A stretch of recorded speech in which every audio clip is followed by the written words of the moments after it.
आज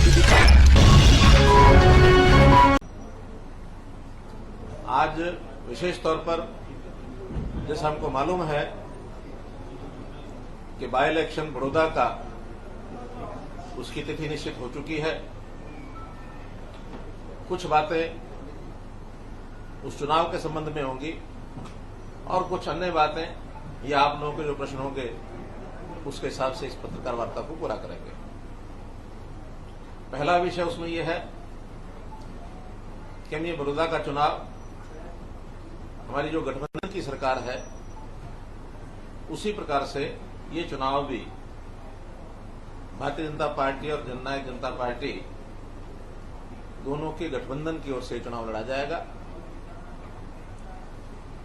चुनाव चिन्ह उसमें भारतीय जनता पार्टी का कमल का निशान होगा और ये बात कल हमने दोनों पार्टियों की मीटिंग करके तय की है, तो उसकी जानकारी भले ही पहले आपको कल हो गई होगी, तो भी मैं उस बात को दोहरा रहा हूं।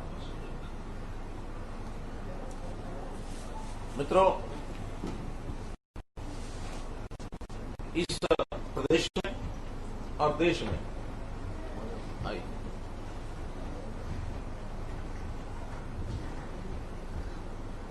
आजादी के बाद अधिकांश समय कांग्रेस की सरकारें रही हैं। प्रदेश की सरकार के नाते इस हलके में भी इन 66 के बाद लगभग 53-54 वर्ष हो गए हैं और कांग्रेस की सरकार के या कांग्रेस के ही विधायक ये सब बनते रहे हैं। अब हम जब चुनाव में जाएंगे तो निश्चित रूप से हम उनसे 54 वर्ष का हिसाब भी मांगेंगे और हम 4 वर्ष में क्या करेंगे, ये बहुत सी जानकारियां पहले से हमने दी है। बल्कि जब से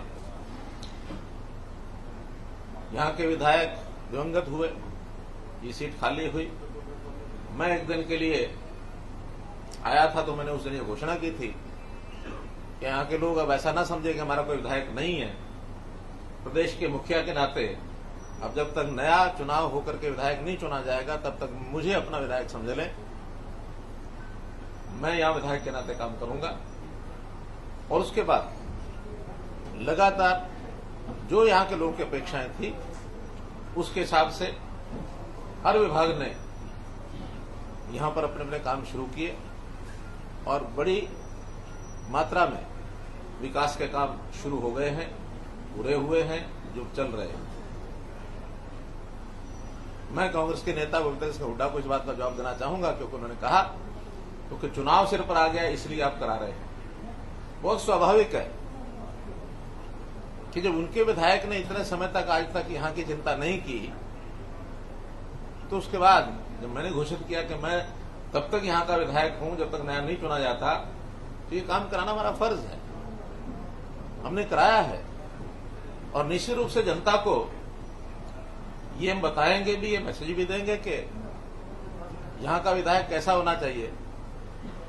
आपको काम कराने वाला चाहिए या निष्क्रिय चाहिए। अगर आपको काम कराने वाला विधायक चाहिए तो 4 साल में आप उसकी पहचान करके ऐसा ही विधायक चुने जो आपके कामों को इस गति से करा सके। और हमने कोई आउट ऑफ वे जाकर के बड़े काम करा दिए ऐसा नहीं है। हमने यहां जो पहले काम नहीं हो रहे थे उन कामों को ही कराया है और यहां जितना पैसा इन 5 वर्षों में हमने लगाया है उसके अंदर पिछले 4 वर्ष में चूंकि यहां का कोई रिस्पॉन्स ऐसा था नहीं, या 5 वर्ष कह लेंगे, 6वां वर्ष है, तो उसकी जो कमी थी वो हमने पूरी करते हुए यहां ज्यादा पैसा जरूर लगा होगा। और यहां कुल मिलाकर के अगर 6 साल का मैं हिसाब आपको बताऊं तो यहां लगभग 550 करोड़ रुपया अब आकर के पूरे हुए हैं। बाकी विधानसभाओं में भी इतने इतने पैसे लगे हैं, कहीं 400 करोड़, कहीं 500 करोड़, कहीं 600 करोड़, कहीं 700 करोड़। अगर मैं आपको 5-7 विधानसभाओं का अलग अलग इलाके में हिसाब बताऊं तो मुझे आज हिसाब उन्होंने भेजा है। लाडवा में 602 करोड़, अटेली में 760 करोड़, नहीं असंध में 760 करोड़,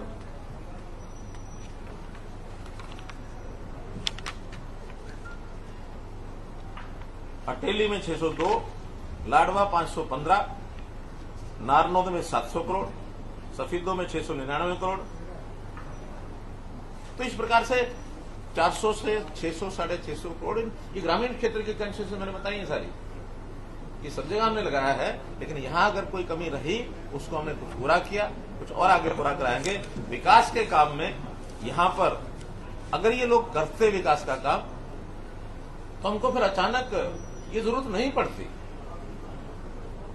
आखिर चाहे उसको कह रहे हैं चुनावी जुमला है, इस चुनावी जुमले को इनको मौका किसी ने दिया? इन्होंने ही दिया ना। आखिर यहाँ की सड़कें, यहाँ बिजली के सारे जितने लोगों के काम थे वो हमने पूरे किए, नहरी जितने काम थे वो हमने पूरे किए। यहाँ के 2-2 कॉलेज हमने खोलने की घोषणा की है, या हमने कॉलेज की बात की है, या हमने हैफेड की राइस मिल लगाने की बात की है, या हमने आईएमटी की बात की है क्योंकि यहाँ के नौजवानों को रोजगार मिले। अगर ये सारे काम इस समय वो करा देते, वो तो चीजों को घुमाते रहे, बिल्डिंग बना करके और छोड़ दी। भैंसवाल कला की बिल्डिंग जिसमें कॉलेज हमने घोषणा की हो तो पहले से बनी हुई है, तो कॉलेज चलाने में क्या दिक्कत थी उनको? तो कितने ही कामों को अधूरा छोड़ा हुआ उन्होंने। इस इलाके में केवल वो एक ही बात कहते रहे कि ये मेरी अपनी कंस्टिट्यूंसी है, बड़ौदा और कलोई ये तो 2 आंखें हैं बराबर की। अरे 2 बराबर की आंखें हैं तो एक से ज्यादा देखना और दूसरे पर चस्पा लगा देना, ये किसने कहा था? कलोई जैसे काम यहां भी तो कर लेते। तो इसलिए जब ये सारा विषय आया तो हमने इन कामों की ओर ध्यान दिया है। अब यहां चाहे स्कूल हो, चाहे कॉलेज हो, सड़कें हो, आईएमटी हो, जितने काम शुरू हो गए हैं वो तो पूरे होंगे। लेकिन अपने को पता है कि चुनाव जब तक संपन्न नहीं होता तब तक नए काम का कोई टेंडर तो संभव नहीं है, वो उसके तुरंत बाद होंगे। और हम, जो कि हमारा 6 साल का जो रिकॉर्ड है, हमने जो कहा है वो किया है, जो नहीं कर सकते वो कभी नहीं किया, कहा ही नहीं उसको। ये मेरी रिकॉर्ड है हमारा। जो हमने यहां कहा है उसको पूरा करना ही हमारा काम है। इस प्रकार से एक नेशनल हाईवे हमारे सांसद महोदय ने ध्यान कराया है कि सोनीपत गोहाना जींद, ये ग्रीन हाईवे, हाँ, ये जो नेशनल हाईवे निकलेगा ये 2500 करोड़ रुपए का इसका काम शुरू हो चुका है। और एक वो जो अमृतसर वाला वो अलग है, वो भी हाँ, एक नया हाईवे जो कुंडली से शुरू होगा और अमृतसर तक एक्सप्रेस हाईवे वो निकलने वाला है।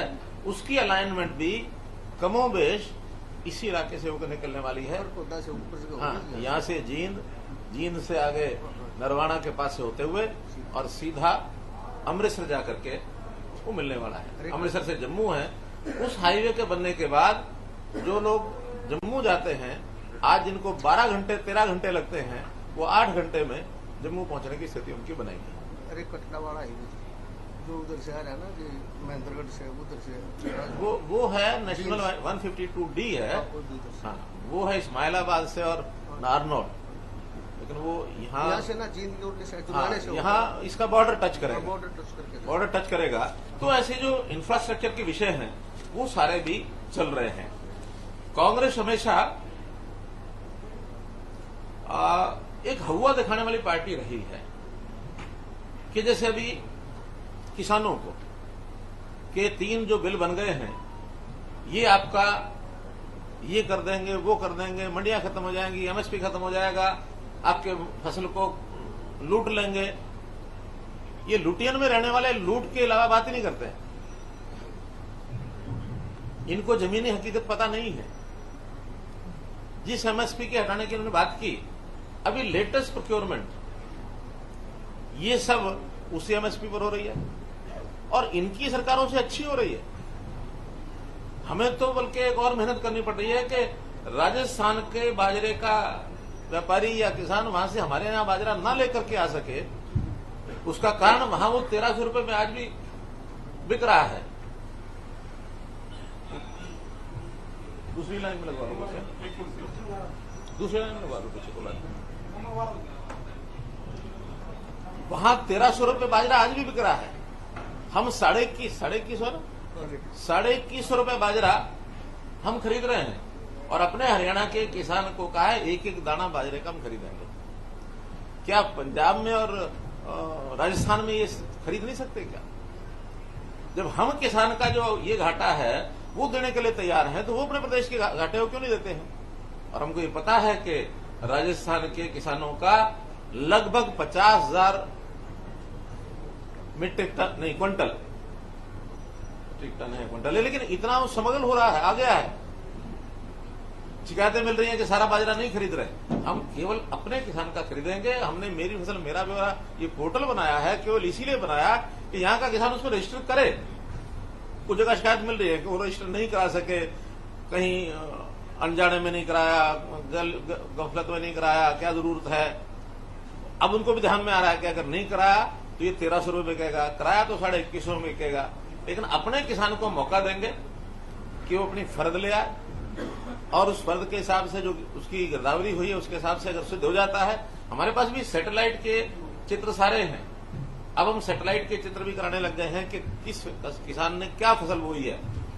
एक तो गिरदावरी होती है, एक हमारा एग्रीकल्चर डिपार्टमेंट भी उसका जाकर के वेरीफाई करता है और फिर सैटेलाइट है। 3 प्रकार से देखा जाता है कि भाई किसान ने क्या बोया हुआ है, जिसका सिद्ध हो जाएगा कि बाजरा उसका खेत का है, उसने बोया, उसका सबका लिया जाएगा, एक एक दाना लिया जाएगा। लेकिन कोई गलती से या लालच से पंजाब की चीज को, राजस्थान की चीज को हमारे यहां के बेचना चाहेगा, हम नहीं खरीदेंगे। हमने मक्का भी शुरू कर दिया है कि मक्का भी हम एमएसपी पर खरीदेंगे। कपास खरीदी जा रही है। अगर ये कपास न खरीदी जाती तो बाजार में ये 3,500 बिकती और हमारा एमएसपी का रेट है 5700 रुपया। तो ये 1,500-2,000 रुपए का लाभ ये किसान को पहुंच रहा है। मेरा किसानों से आपके माध्यम से निवेदन है कि एक बार अगर उनका कोई जानकार पंजाब में या राजस्थान में हो, जरा उन किसानों से फोन करके पूछ तो ले कि आपके यहाँ बाजरे का क्या हाल है, आपके यहाँ सरसों का क्या हाल रहा था पहले जब सरसों बिकी थी, आज कपास का क्या हाल है, मक्के का क्या हाल है। वो आपको बता देंगे कि वहां क्या हालत, बुरी हालत है। हम तो 70 लाख एकड़ जमीन हमारी एग्रीकल्चर लैंड है हरियाणा की। एक समय ऐसा करेंगे कि 70 लाख एकड़ का ट्रैकिंग करेंगे कि किसने क्या बोया है। खाली भी अगर है वो भी दर्ज कराएंगे भी मेरी खाली है, उसका भी दुरुपयोग ना हो सके। और एक एक का घर से दाना दाना मंगा करके खरीदने का हमारी योजना है, हमारा सिस्टम है।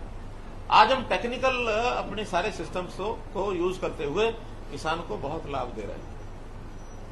हमारे देश के प्रधानमंत्री ने कहा कि किसान की आय डबल करनी है तो डबल इन्हीं चीजों में से होगी। और एक बड़ा विषय हमने जो निर्णय लिया, हो सकता है हमारे जो आड़ती भाई हैं वो उस नहीं उनको ये बात रास आ रही होगी, और वो है डायरेक्ट पेमेंट। कि किसान जो डायरेक्ट पेमेंट लेंगे उनको सीधी पेमेंट दी जाएगी। इस बार हमने वो भी ऑप्शन पूछने शुरू की है। 3,20,000 धान के किसान हैं, जिनमें से 1,22,000 ने यह कहा है कि हमें आड़ती के थ्रू दी जाए, वो आड़ती के थ्रू देंगे, बाकी सबको डायरेक्ट देंगे। सीधा उसके बाद जाने के बाद वो अपने पैसे का अपना उपयोग ठीक से कर सकता है, कहां देना है कहां नहीं देना है। उसका ब्याज बचता है, 22-24% ब्याज उसके ऊपर पड़ता है, वो उसको बचेगा। और अगर उसको मानो पैसा कम पड़ जाए और ऋण लेना भी है तो हम कोऑपरेटिव बैंक से दिला करके 0% इंटरेस्ट पर उसको ब्याज दिलाएंगे, यानी ऋण दिलाएंगे। 0% इंटरेस्ट पर ऋण दिलाएंगे, सॉफ्ट लोन।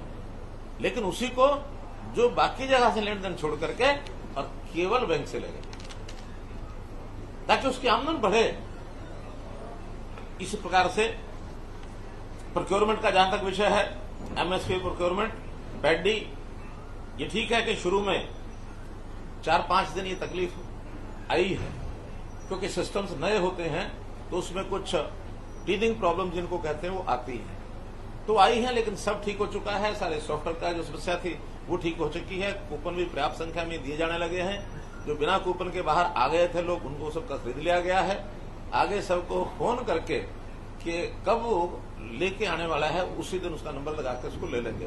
25% कूपन आड़तियों को दे दिए हैं कि आप, लगता है कोई किसान ऐसा है जिसको टाइम से कूपन नहीं मिला तो आप उसको कूपन दे सकते हैं, तो ये छूट भी उनको दे दी है। पैडी 15 लाख मीट्रिक टन अभी तक मार्केट में आ चुकी है, 11 लाख मीट्रिक टन खरीदी जा चुकी है। और इस बार मुझे लगता है कि हमारी जो प्रोक्योरमेंट है पिछले साल से कुछ कम होगी, क्योंकि पिछले साल बहुत सी प्रोक्योरमेंट बाहर के प्रदेशों से ज्यादा हुई थी।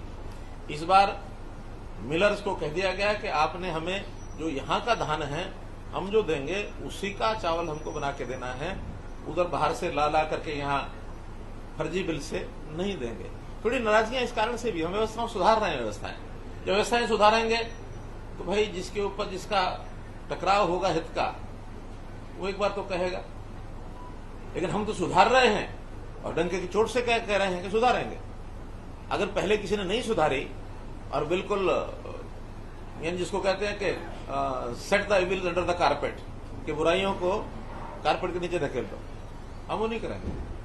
हर समस्या का समाधान ये मनोहर लाल की सरकार करेगी। हर समस्या का समाधान, समस्याएं बहुत है, अनेक हैं, एक ही चीज को हम ठीक कर रहे हैं। हमें एक अवसर पहले मिला, उसकी भूमिका बनाई। इस 5 साल के अवसर में अधिकांश चीजें जो लोगों की समस्याएं हैं उनको घर बैठे सेवा मिलनी चाहिए, सर्विस मिलनी चाहिए।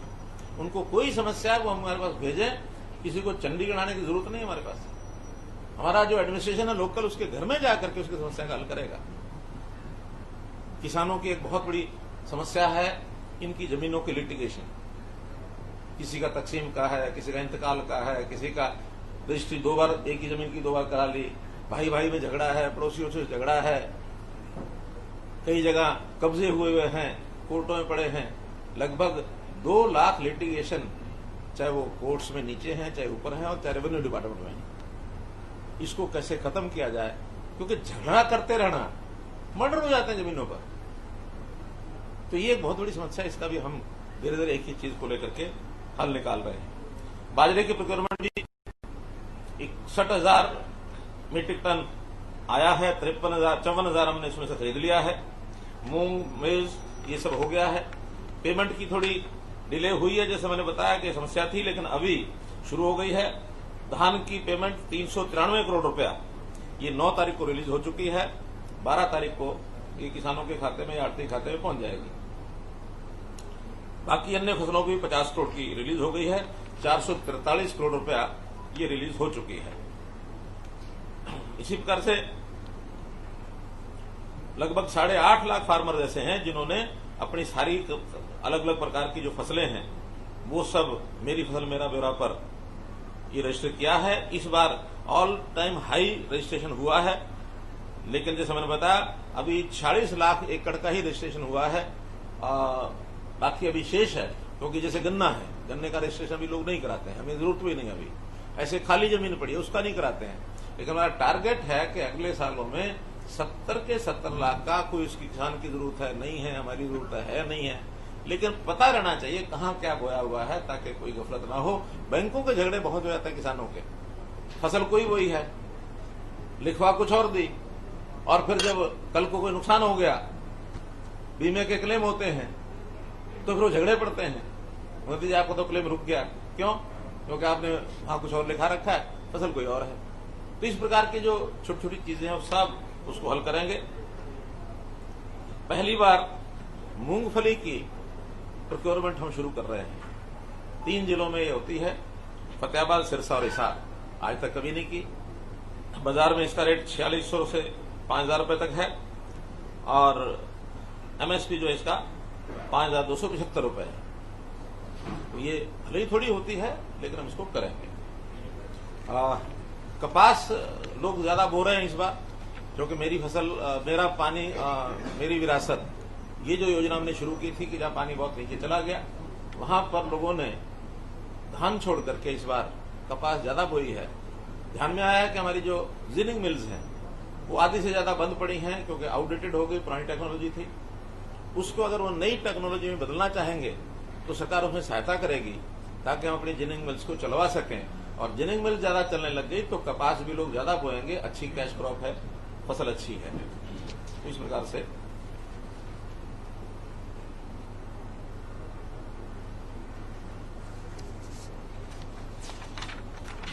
तो मेरा इसमें कुल मिला करके कहना यह है कि किसान के हित में जितने काम भारतीय जनता पार्टी की सरकार या हमारी जो गठबंधन की सरकार या केंद्र की मोदी जी की सरकार ने जितने किए हैं, इतने पिछले आदेश आजाद हुआ तब तक नहीं हुए, तब से कभी नहीं हुए।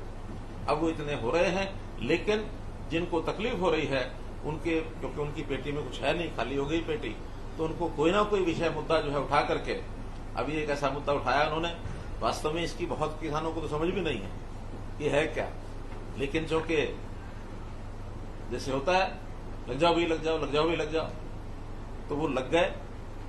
10-15 दिन उन्होंने सब किया है। आज किसान जो है उनको समझ चुका है। अब हमने भी भारतीय जनता पार्टी के नाते से हमने किसानों की बड़ी बड़ी रैलियां की हैं। कल आपके यहां भी ट्रैक्टर रैली थी, कोई उसमें उत्साह में कमी तो नहीं थी, और वो जवाब था उनके लिए।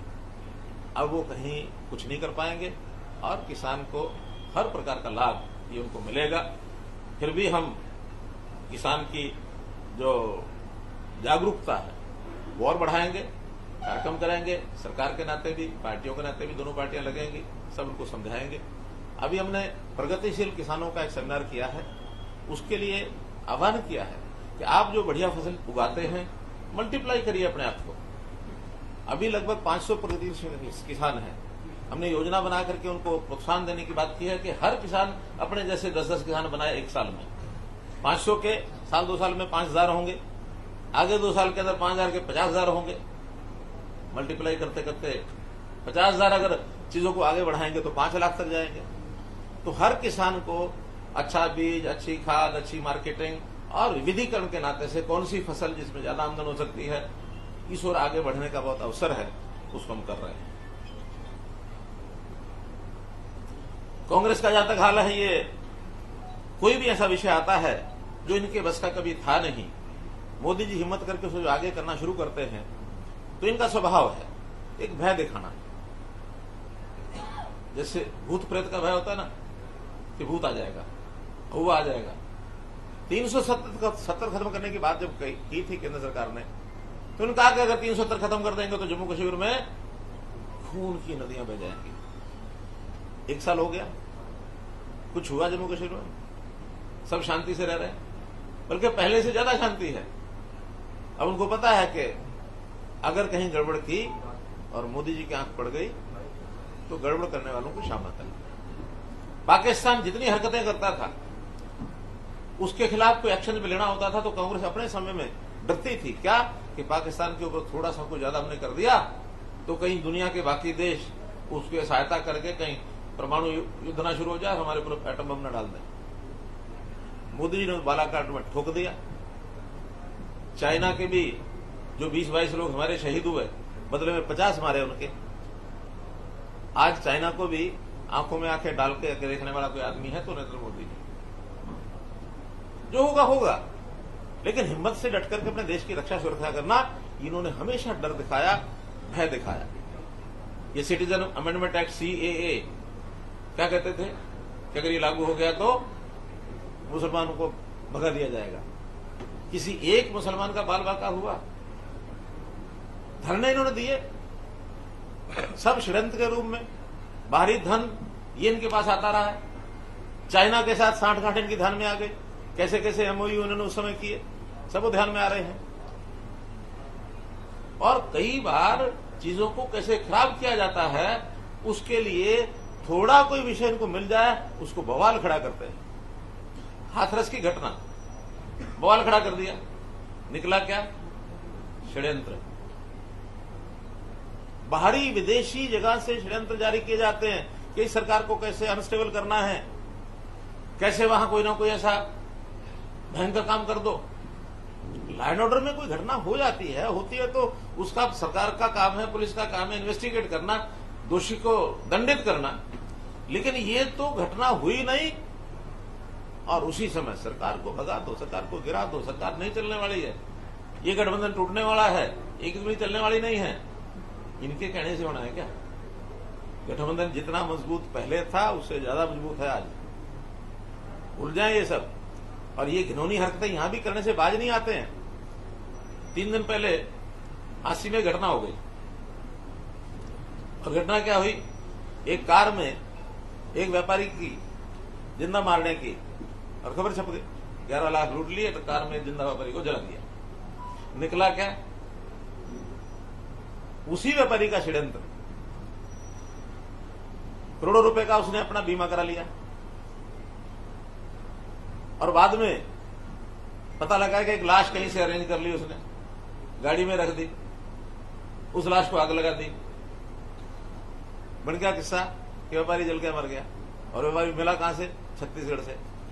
जैसी घटना हुई, चाहे वो सुरजेवाला है, चाहे वो हुड्डा है और चाहे शैलजा है, एक से बढ़ करके गुंडा राज, जंगल राज, ये राज, वो राज। अब कल से ट्वीट भी नहीं कर पा रहे हैं बेचारे वो, इसका कोई बचाव कैसे करें? सहानुभूति, कोई दुर्घटना हो जाए तो सुखी होनी चाहिए, लेकिन एक एक्सट्रीम पर जाकर के ऐसा बोल जाओ कि बाद में वापिस न ले सको, डूबना चाहिए इन लोगों को। तो मित्रों, कांग्रेस की ये काली करतूतें, झूठ और सच की हमारी लड़ाई, इसके अंदर सत्यता की जीत होगी। इनके झूठ कहीं भी काम नहीं करेंगे, चाहे वो देश हो, चाहे प्रदेश हो और चाहे बड़ौदा हो, कोई झूठ चलने नहीं देंगे। आज जनता सब समझ रही है। ये लोग जाति पाति की राजनीति उसका हुआ भी बनाते हैं। हम लोगों ने कभी जाति पाति की राजनीति नहीं की है। 5 साल पहले, 6 साल पहले एक नारा दिया था मैंने, हरियाणा एक, हरियाणवी एक, और लोगों ने उसको सराहा था। Now days have gone. जब पुराने समय में ये चलता था भी, हाँ ये जातियों के चौधरियों की बात, चौधर मेरी, चौधर तेरी, चौधर यहां की, चौधर वहां की, ये तो अपने घर घर में लिए बैठा चौधर। बापू बेटा दोनों हार गए लोकसभा में। जब राज्यसभा की बारी आई तो और कोई व्यक्ति नहीं मिला इनको। एक सीट इनकी बनती थी क्योंकि इनके 31 विधायक थे, 1/3 से ऊपर हो जाए तो एक सीट मिल जाती है हरियाणा में। पता ही था एक सीट पक्की है, लेकिन क्या हरियाणा में इनके पास और कोई ऐसा कांग्रेस का नेता नहीं था जिसको राज्यसभा में भेजे?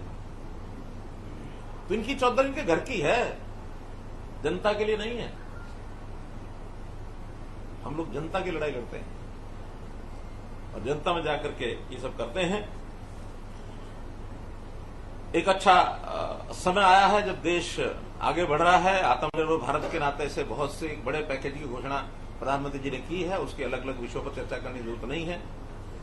लेकिन कोरोना का एक समय ऐसा आया है जिसके अंदर कुछ सेटबैक भी लगा है चीजों को।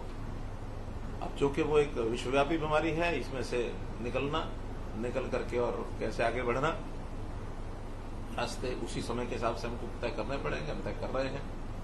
चुनाव भी इस कोरोना के समय का ही है, तो इस बार चुनाव के कार्यक्रम भी अलग प्रकार के होंगे। बड़ी सभाएं करने का तो परमिशन ही नहीं है। छोटे छोटे कार्यक्रम करेंगे, डोर टू डोर जाएंगे, दोनों पार्टियों के लोग मिलकर जाएंगे और हम 1.5 लाख लोगों को व्यक्तिगत संपर्क करेंगे, लगभग 50,000 परिवारों को। इस थोड़े समय का जो हमारा कार्यक्रम है, इसमें जैसे ही नामांकन हो जाएगा, नामांकन से पहले भी उसके बाद भी हम घर घर जाकर के और लोगों को बताएंगे हमने क्या किया, कांग्रेस ने क्या किया। और आज उनके पास एक अवसर है समझने का और चीजों को आगे बढ़ाने का। हरियाणा को आगे जो भविष्य का हरियाणा हमारा है, उसको एक उज्जवल हरियाणा बनाने का हमारा संकल्प है। जैसा मैंने पहले बताया, पिछली समस्याएं उनको हल करना, आगे के रास्ते बनाना।